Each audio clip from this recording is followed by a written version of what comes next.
Hey everyone, I'm Sarah, and I'm a native English speaker from California.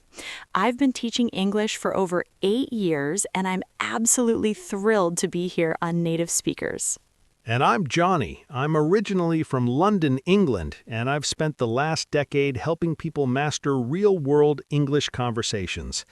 Sarah and I are so excited to bring you practical, authentic English lessons that you can actually use in your everyday life. Today, we're tackling something that absolutely terrifies most people, even native speakers. We're talking about meeting your partner's parents for the very first time. Oh, this is brilliant. I still remember when I met my wife's parents. I was sweating bullets, mate. But don't worry, we're going to teach you exactly what to say, what not to say, and how to make an amazing first impression using perfect English. Let's dive right in. The scenario begins. All right, Sarah, let's set the scene. Imagine I'm your new boyfriend, and we've been dating for about 6 months. You finally invited me over to meet your parents for Sunday dinner. I'm standing outside your parents' house, and I'm absolutely nervous. What should I do first? Okay, so first things first, and this is where most people get it wrong. You need to arrive on time, but not too early. If dinner is at 6 p.m., arriving at 5:45 p.m. is perfect. Arriving at 5:30 p.m., that's too early. Your partner's parents might still be preparing, and you'll make them feel rushed and uncomfortable. Right. So I'm arriving at 5:45 p.m. I'm walking up to the front door. Should I just walk in or should I knock? Always, always knock or ring the doorbell, even if your partner tells you to just come in. This shows respect. You're not family yet. You're a guest, and you want to be invited in properly. Knock, knock, knock. Oh, you must be Johnny. Come on in. Mom, Dad, Johnny's here. Now, here's the critical moment. What do I say? Do I shake hands? Do I hug? This is where people panic. Exactly. Let me play with my dad now. Changes posture. Hello there, young man. Nice to finally meet you. Extends hand confidently. It's wonderful to meet you too, Mr. Anderson. Sarah has told me so many great things about you. Thank you so much for inviting me into your home. Back to herself. Perfect. Did you catch what Johnny did there? He used Mr. Anderson, not Tom or hey or just jumping straight into conversation. Unless the parent specifically says, call me Tom, you should always use Mr. or Mrs. with their last name. And notice I said, thank you so much for inviting me into your home. This phrase is gold. It shows gratitude, respect, and acknowledges that you're on their territory. You're not just saying, nice house, or thanks for having me. You're recognizing their hospitality in a meaningful way. The gift dilemma. Okay, Johnny, so you've greeted my dad. Now my mom comes over. What do you have in your hands? Ah, this is crucial. I'm carrying a nice bottle of wine and a bouquet, but here's the thing. I did my research first. Research? What do you mean? Well, before coming over, I asked you, my girlfriend, if your parents drink alcohol. Some families don't drink for religious or personal reasons. Imagine showing up with wine to a family that doesn't drink. Awkward. So I asked you beforehand, and you told me your mom loves white wine and your dad enjoys a good red. That's brilliant. This shows thoughtfulness and cultural awareness. Now, what do you say when you present the gifts? Holding out imaginary wine and flowers. Mrs. Anderson, these are for you. Sarah mentioned you love gardening, so I thought you might enjoy these flowers for your beautiful garden. And I brought this wine for dinner. I hope you'll like it. As mom, taking the gifts. Oh, Johnny, you didn't have to do this. They're absolutely beautiful. You're so thoughtful. Smiling warmly. It's my pleasure. I wanted to show my appreciation for having me over. Okay, let's pause here. Did everyone catch the key phrases? These are for you. I thought you might enjoy. I hope you'll like it. And it's my pleasure. These are all polite, warm expressions that show you've put thought into your gift without being over the top or bragging. And notice how I mentioned something specific. I said, Sarah mentioned you love gardening. This shows I've been listening to my girlfriend when she talks about her family, and I've made an effort to learn about her parents' interests. Parents love this. Navigating the house. All right, so you've given the gifts, you've made great first impressions. Now my mom says, come on in, make yourself at home. What do you do? Here's another common mistake. When someone says, make yourself at home, they don't actually mean act like it's your home. What I do is take off my shoes if I see shoes by the door, and I ask, where would you like me to sit? Yes, don't just plop down on the dad's favorite recliner. Wait to be directed. And speaking of shoes, this is interesting. In some cultures, you always take off shoes when entering a home. In others, it's not necessary. The best approach? Look at the entrance. If there are shoes lined up, take yours off. If everyone's wearing shoes inside, you can keep yours on. When in doubt, ask, should I take off my shoes? Perfect. Now, let's say my dad offers you a drink. He says, Johnny, can I get you something to drink? We have water, soda, beer, iced tea. Here's where many non-native speakers struggle with polite refusal or acceptance. If I want something, I don't just say beer, like I'm ordering at a bar. I say, that's very kind of you. I'd love some iced tea if it's not too much trouble. And if you don't want anything? That's so kind of you to offer, but I'm fine for now. Thank you so much. Exactly. Never just say no or I'm good. That can sound curt or rude, even though you don't mean it that way. The dinner table conversation. Right, so we're all sitting down to dinner now. This is where things get really interesting and where most people make their biggest mistakes. Sarah, what are the conversational landmines we need to avoid? Okay, so imagine we're all sitting at the table. My mom has made a beautiful roast chicken with vegetables. What's the first thing you say?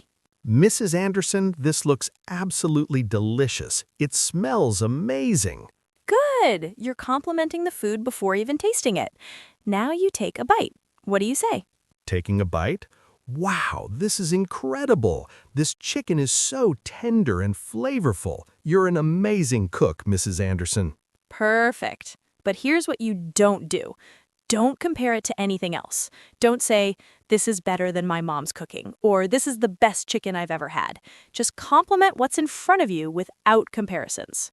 Right, and here's another crucial point. Participate in serving and clearing. If everyone's passing dishes around, I'm actively participating. I'm saying things like, would you like some more vegetables, Mr. Anderson? Or, can I pass you the gravy? Yes, this shows you're not just a guest sitting back and being served, you're trying to be part of the family dynamic. Now, let's talk about conversation topics. Dad, what do you want to ask Johnny? Uh-oh, here we go. Hit me with the tough questions. As Dad. So, Johnny, what do you do for work? I'm a software engineer at a tech company downtown. I actually really enjoy it. I get to solve problems every day and work with a great team. It's challenging, but in a good way. Notice what Johnny did there? He didn't just say, I'm a software engineer, and leave it hanging. He elaborated a bit, showing enthusiasm for his work without going into boring technical details. You want to give enough information to keep the conversation flowing. Now, here's what I don't talk about at a first meeting. Money, politics, religion, or ex-girlfriends. These are the forbidden topics. Oh my goodness, yes. I once had a boyfriend who started talking about his ex-girlfriend at dinner with my parents. That relationship didn't last long. Yikes! So what should we talk about? Safe, engaging topics include hobbies, travel, favorite books or movies, local restaurants, sports that are too controversial, your partner's childhood stories. Parents love talking about their kids' childhood, and their interests that your partner has mentioned to you. Right. So I might say, Mr. Anderson, Sarah mentioned that you're really into photography. How did you get started with that? Oh, well, I've been interested in photography since I was a teenager. I actually started with film cameras back in the day. And now I'm genuinely interested and asking follow-up questions. That's fascinating. Do you prefer digital or film photography? This shows I'm engaged and interested in getting to know them. Handling difficult questions. Okay, now let's tackle the uncomfortable questions because, let's be honest, some parents ask really personal or difficult questions. Oh no, like what? As mom, So, Johnny, where do you see this relationship going? Are you two thinking about getting married? Slightly nervous. Well, Mrs. Anderson, Sarah and I care about each other very much. We're taking things one step at a time and really enjoying getting to know each other better. We're not rushing into anything, but we're definitely serious about our relationship. Back to herself. Perfect answer. You acknowledged the question seriously, you showed respect for the relationship, but you didn't commit to something you're not ready for. You were honest but tactful. What if the dad asks about money, like, how much do you make, or can you afford to take care of my daughter? As dad, Johnny, I hope you don't mind me asking, but what are your long-term financial goals? That's a fair question, Mr. Anderson. I believe in financial responsibility and planning for the future. I'm currently building my career, saving money, and making sure I'm stable and secure. I want to make sure I can provide a good life for myself and eventually for a family. See how Johnny reframed that? Instead of giving specific numbers, which can be uncomfortable, he talked about his values and approach to money. This shows maturity without oversharing personal financial details. And what if they ask about religion or politics, things you said to avoid? If they bring it up, you can engage, but carefully. The key is to be respectful of differing opinions. For example, say Dad said, "So Johnny, what do you think about the current political situation?" Well, Mr. Anderson, I think there are a lot of complex issues facing our country. I try to stay informed and understand different perspectives. I believe in respectful dialogue even when people disagree. What's your take on it? Brilliant! You didn't reveal your specific political stance, you showed that you're thoughtful and open-minded, and you turned the question back to him, showing you value his opinion. Body language and nonverbal communication. Sarah, we've been focusing a lot on what to say, but what about body language? That's huge in making a good impression. Oh, absolutely. Your nonverbal communication can make or break the entire meeting. Let's demonstrate. Johnny, show me bad body language at a dinner table. Slouches, looks at his phone, crosses arms. So, yeah, this food is pretty good. Oh my goodness, that's terrible. Okay, everyone watching, let's break down what Johnny just did wrong. He slouched, which shows disinterest or disrespect. He was looking at his phone. Never check your phone at the dinner table unless it's an emergency. And he crossed his arms, which creates a barrier and makes you seem defensive or closed off. Now let me show you good body language. I sit up straight, make appropriate eye contact, lean slightly forward, hands visible on the table, and nodding while listening. This chicken is absolutely delicious, Mrs. Anderson. The seasoning is perfect. Much better. Johnny is showing engagement through his posture. He's making appropriate eye contact, not staring, but looking at people when they speak and when he speaks. He's leaning slightly forward, which shows interest. And notice my hands are on the table, not hidden in my lap or fidgeting. In many Western cultures, keeping your hands visible is seen as more open and honest. Exactly. And the nodding while listening, that's so important. It shows you're actively listening and processing what they're saying, not just waiting for your turn to talk. What about nervous habits? Because I know when I'm nervous, I tend to tap my foot or play with my napkin. We all have nervous habits. The key is awareness. If you know you tap your foot, consciously try to keep your feet still. If you fidget with objects, keep your hands in a neutral position. Take a deep breath before entering the house and remind yourself to stay calm and present. The thank you and goodbye. All right, dinner is winding down. It's been about 3 hours. That's a good length for a first meeting, by the way. Not too short that it seems like you couldn't wait to leave, but not so long that you've overstayed your welcome. How do you make your exit, Johnny? First, I help clean up. This is non-negotiable. Even if they say, no, you're our guest, I at least offer multiple times. I say, please let me help with the dishes. I'd really like to. And I start clearing plates. As mom, oh, Johnny, you don't have to do that. You're our guest. I insist, Mrs. Anderson. You've been so welcoming, and you made this incredible meal. It's the least I can do. See how persistent but polite Johnny is? Most parents will appreciate the genuine offer, and some will let you help. Others will firmly decline. If they decline 3 times, you can gracefully back off, but you've shown that you wanted to help. Now, when I'm actually leaving, this is super important. I thank each person individually, not just a general "thanks everyone." I go to each parent separately. Show me. To imaginary dad. Mr. Anderson, thank you so much for having me in your home tonight. I really enjoyed talking with you about photography, and I'd love to hear more about your trip to Italy sometime. You've made me feel so welcome. As dad, it was our pleasure, Johnny. You're welcome anytime. To imaginary mom, Mrs. Anderson, thank you for that incredible meal. Everything was absolutely delicious, and I can see where Sarah gets her kindness and warmth. I really appreciate you opening your home to me. As mom, oh, you're so sweet. We loved meeting you. And then, of course, I thank Sarah as we're leaving. Thank you for inviting me tonight. Your parents are wonderful. Perfect. You've acknowledged each person, complimented the mom's cooking, said something nice about the dad, and tied it back to your girlfriend. This leaves everyone with a warm, positive feeling. The follow-up. But wait, the evening isn't over just because you've left the house. Oh, that's right. The follow-up is crucial. What should Johnny do the next day? The very next day, I send a thank you text or email. Not a week later, the next day. Something like this. Hi, Mr. and Mrs. Anderson. I wanted to thank you again for such a wonderful evening. Dinner was delicious, and I really enjoyed getting to know you both. I hope we can do it again soon. Best regards, Johnny. That's good. Short, sweet, grateful, and it expresses interest in seeing them again.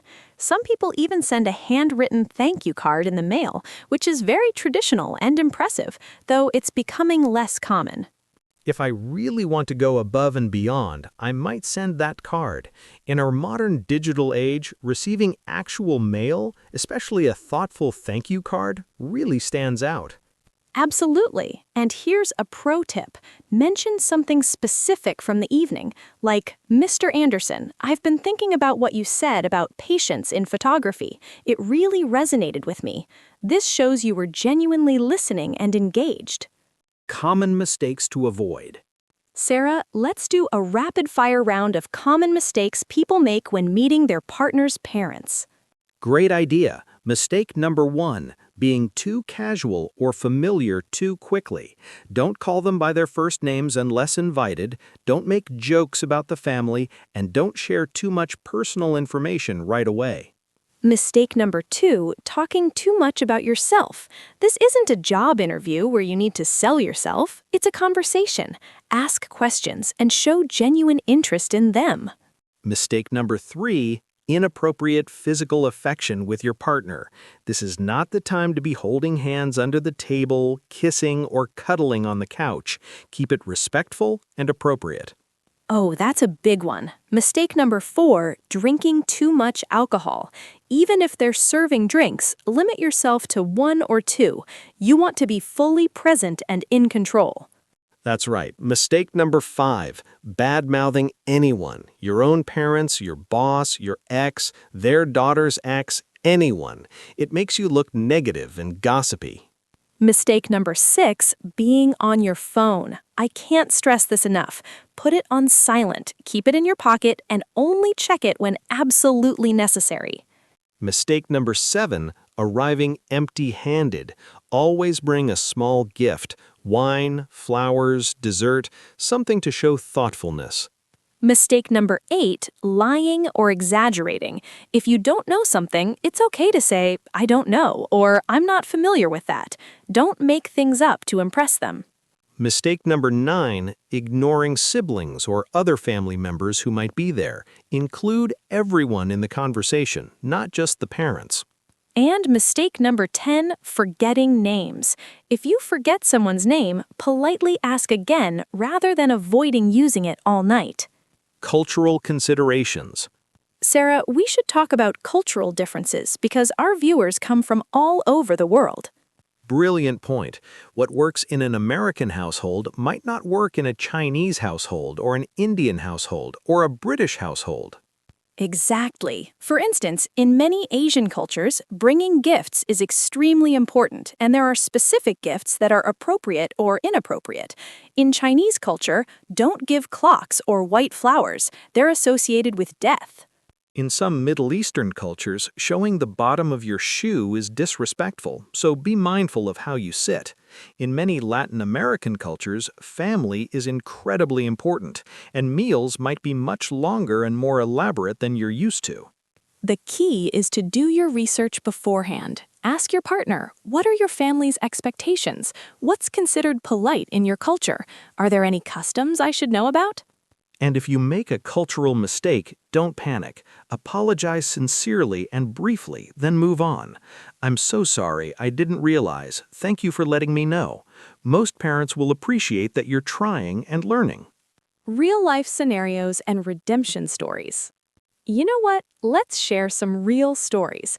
Johnny, tell everyone about your biggest disaster when meeting someone's parents. Oh no. Okay, fine. So I once dated this girl named Emma, and I went to meet her parents. I was so nervous that I accidentally called her dad by her ex-boyfriend's name. I said, "Nice to meet you, David," but his name was Richard. Oh no! It was mortifying, but here's what I did. I immediately apologized, explained that I was nervous, and made a joke about it. "I'm so sorry, Richard. I'm clearly nervous and my brain isn't working properly. Let me start over." He actually laughed and it broke the ice. We ended up having a great evening. See, that's the thing. Everyone makes mistakes. The key is how you recover from them. I once spilled an entire glass of red wine on my boyfriend's mother's white tablecloth. I was horrified. What did you do? I immediately jumped up, apologized profusely, and asked for cleaning supplies. I insisted on trying to clean it myself. His mom actually told me later that my reaction, taking responsibility and trying to fix it, impressed her more than if I'd been perfect all evening. That's such a good point. Parents aren't expecting perfection. They're looking for someone genuine, respectful, kind to their child, and able to handle difficult situations gracefully. All right, let's bring this all together. Johnny, what's the most important thing to remember when meeting your partner's parents? Honestly, be yourself, but the best, most respectful version of yourself. Don't try to be someone you're not, because eventually the real you will come out.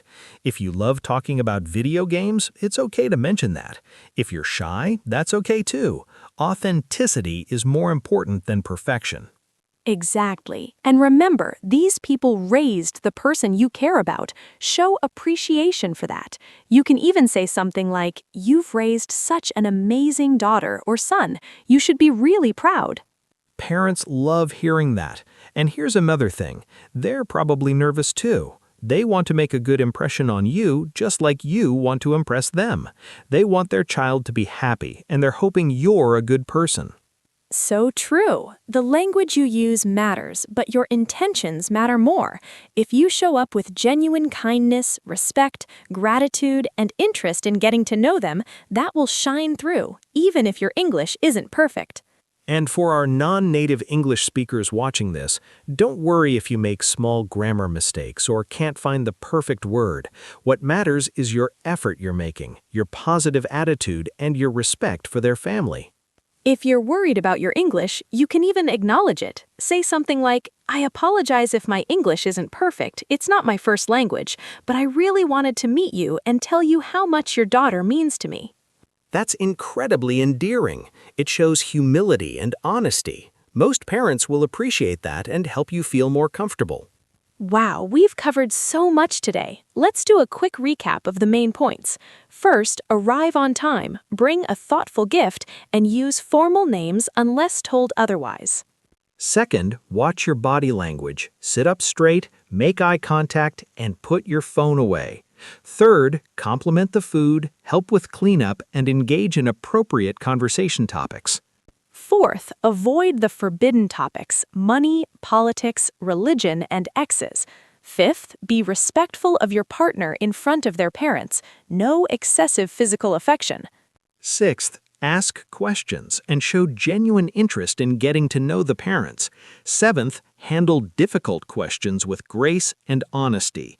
And 8th, always send a thank you message the next day. 6th, ask questions and show genuine interest in getting to know the parents. 7th, handle difficult questions with grace and honesty. And 8th, always send a thank you message the next day. Remember, the goal isn't to be perfect. The goal is to show that you're a respectful, kind, genuine person who cares about your child and values family. And most importantly, use this experience to practice your English in a real-world situation. This is how language learning happens, through authentic, meaningful interactions. We hope this lesson has been helpful. If you found this video useful, please subscribe to Native Speakers and hit that notification bell. We post new lessons every week covering real-life English situations just like this one. And leave us a comment below. Tell us about your experiences meeting your partner's parents, or let us know what topics you'd like us to cover in future videos. We love hearing from you. Remember, learning English is a journey, and every conversation is an opportunity to improve.